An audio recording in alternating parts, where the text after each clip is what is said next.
5 years ago today, on the 8th of January 2020, Prince Harry and Meghan Markle, the Duke and Duchess of Sussex, made the announcement that they had planned to step back as senior working royals. So today I wanted to go over the past 5 years, what has happened, what they have said over this past 5 years, and how this decision has played out for them. So back in 2020, on the 8th of January, they made this announcement saying on Instagram, quote, "After many months of reflection and internal discussions, we have chosen to make a transition this year in starting to carve out a progressive new role within this institution. We intend to step back as senior members of the royal family and work to become financially independent while continuing to fully support Her Majesty the Queen.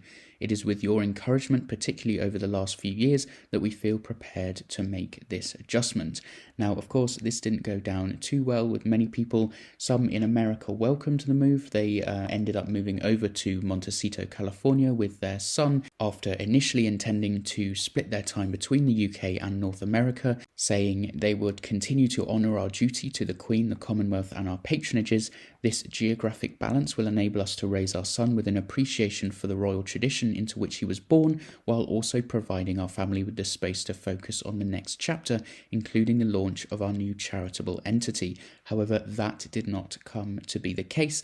They moved permanently over to California, which now Prince Harry has official American residency status. He's not a citizen yet. He has possibly hinted at the fact that he might become a citizen, but it is not really known how much of his royal heritage he would have to give up and his titles he'd have to give up possibly to become an American citizen, but he is officially resident in America after spending the last 5 years living there. Although the announcement ultimately came on the 8th of January, the first hints that the couple were leaving their working royal roles did happen about 3 months prior in October 2019, when they announced their intention to take 6 weeks off to spend, quote, family time together, ultimately doing so in Canada, where they celebrated Christmas privately and not at Sandringham with the rest of the royal family, which is tradition. In fact, Meghan and Harry visited Canada House in London to thank them for their hospitality during this stay, just 1 day before they made the announcement.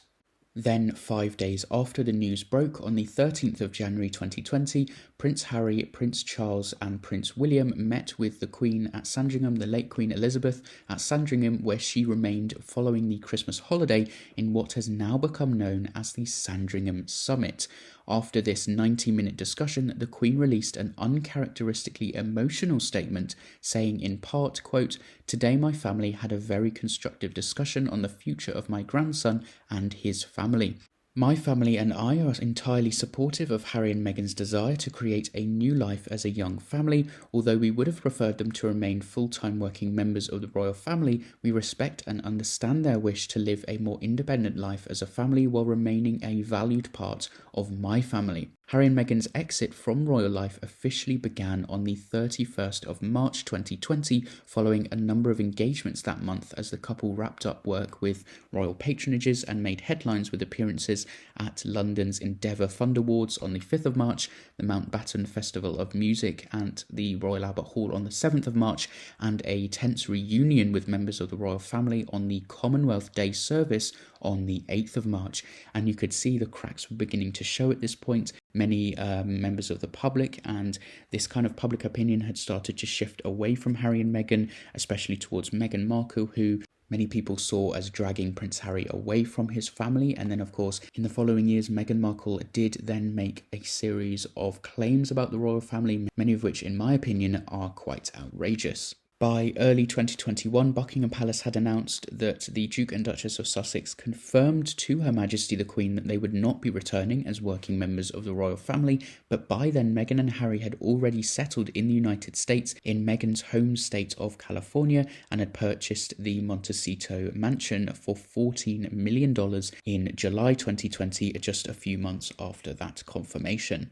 In making this step back permanent, Harry lost his honorary military appointments, which was subsequently redistributed among working members of the royal family, with a Buckingham Palace statement concluding saying, "While we are all saddened by their decision, the Duke and Duchess remain much loved members of the family." The statement also added, "Following conversations with the Duke, the Queen has written confirming that in stepping away from the work of the royal family, it is not possible to continue with the responsibilities and duties that come with a life of public service." And you can already see the kind of battle lines being drawn here. The Queen and the royal family were taking a very dignified stance here, considering what was happening, but then Harry and Meghan pushed back already with a statement saying that we can all live a life of service. Service is universal, and that has Meghan written all over it. They also added that they remain committed to their duty and service to the UK and around the world, and have offered their continued support to the organisations they have represented, regardless of official role. So you can already see the kind of pettiness coming through a little bit here that will only grow over the years. And this brings me, of course, on to the infamous 2021 In Conversation with Oprah Winfrey. And this is where the dialogue and the opinion of Harry and Meghan really plummeted in the UK and in the wider world as well. A lot of Americans don't actually like Harry and Meghan. Some of them do, but yes, this conversation with Oprah Winfrey was kind of when it all went down. So when speaking to Winfrey, Meghan, of course, spoke about supposedly being silenced by the royal family, explaining she was directed to say no comment on questions asked of her once her relationship with Harry became public in 2016. And over the years, it has become clear that Meghan really had no respect for royal protocol. She never wanted to be out of the spotlight. She couldn't handle the fact that she had to walk behind other members of the royal family. She wanted to have that entitled position and be in front of the cameras in the spotlight at all times. And now, after stepping back from the royal family, that is what she has got. They said they wanted a private life, but they've gone on to sign multiple contracts and deals with Spotify and Netflix and things like that. And as the South Park episode put it so well, they have been on their worldwide privacy tour ever since. There were also the vague accusations of racism that Meghan levied against the royal family, much of which has been disproven by sources inside the palace coming out and saying that many of the things she claimed didn't actually happen according to them. So yes, I won't delve too much deeper into that. But in 2022, they then released the Harry and Meghan docuseries, which premiered in 2 installments in December of 2022, with Meghan saying she tried her best to blend in during her early days of working royal life, choosing to wear neutral colours to avoid standing out, with her actually realising that her understanding was that you could never wear the same colour as Her Majesty the Queen if there's a group event, but you also shouldn't really be wearing the same colour as one of the other more senior members of the royal family as well, such as, say, Catherine the Princess of Wales or Camilla. In the docuseries, Harry also made claims about the then Prince Charles, his father, and the monarchy as an institution itself, leaking stuff to the media, and then he further opened up about a confrontation he had with William and his father during the Sandringham summit, where they had a disagreement about his future. And indeed, Prince William, quite rightly so, in my opinion, I do not blame him for this, has not forgiven Prince Harry for any of this, and they have apparently not spoken very much at all since. And King Charles, I know, has been more willing to mend the bridges with Prince Harry, but again, I don't think he has any obligation to do that either. Then, less than a month after the Netflix docuseries premiered, Harry prepared to release his tell-all book Spare in January 2023, telling the 60 Minutes programme that he would never return as a full-time working royal, simply saying no, and a few days later spoke to ITV about whether or not he planned to attend the King's coronation in May of 2023, 4 months away from the time that they were then speaking.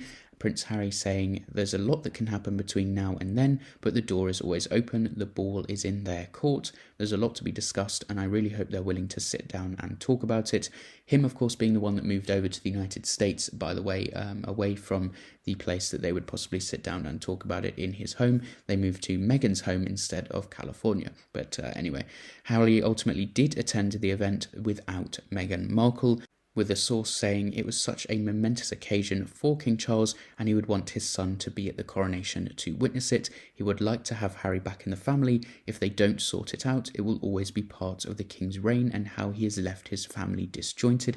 Again, this source is seemingly fairly biased. In my opinion, I think that Harry and Meghan have done this to themselves. They made the decision to step back. I think it was mainly Meghan's decision, by the way. I don't think Prince Harry was as enthusiastic to do this, but yes, this source is saying that King Charles doesn't want his family disjointed. But of course, Harry's book Spare did nothing to help that disjointedness. It only hurt the family more. Harry told one of the interviewers that he never intended to hurt his family by sharing some of the most difficult moments he'd experienced as a royal. I don't quite know. If you look back on that sentence that he said and just think about it for a moment, he'd realise the irony in that statement. But he said that he loves his father, he loves his brother, he loves his family. I always do. Nothing of what I've done in this book or otherwise has ever been with any intention to harm them or hurt them, which is all well and good to say, but in reality it has hurt the royal family and hurt his reputation as well. I know the British tabloids were pretty harsh on Meghan Markle especially, but the truth remains that there is this giant division, and it's Harry and Meghan that caused it by splitting off from the royal family, moving over to California, and then releasing all of these supposed tell-all interviews and books, and then going on to sign a Netflix deal and everything like that. And it is clear that they're just in this for profit, profiting off supposed bad experiences with the royal family instead of just being devoted to a life of public service, which is what the royal family is all about. But ultimately, 5 years later, not much has improved. I want to know your thoughts in the comments down below though. Did you enjoy this rundown of what's happened in the last 5 years with Harry and Meghan? Quite a brief rundown of all the events here because there is quite a lot. If you want me to delve deeper into any of the things I've talked about though, do let me know in the comments down below. But as always, thank you very much for watching. Please like and subscribe, and I will see you next time.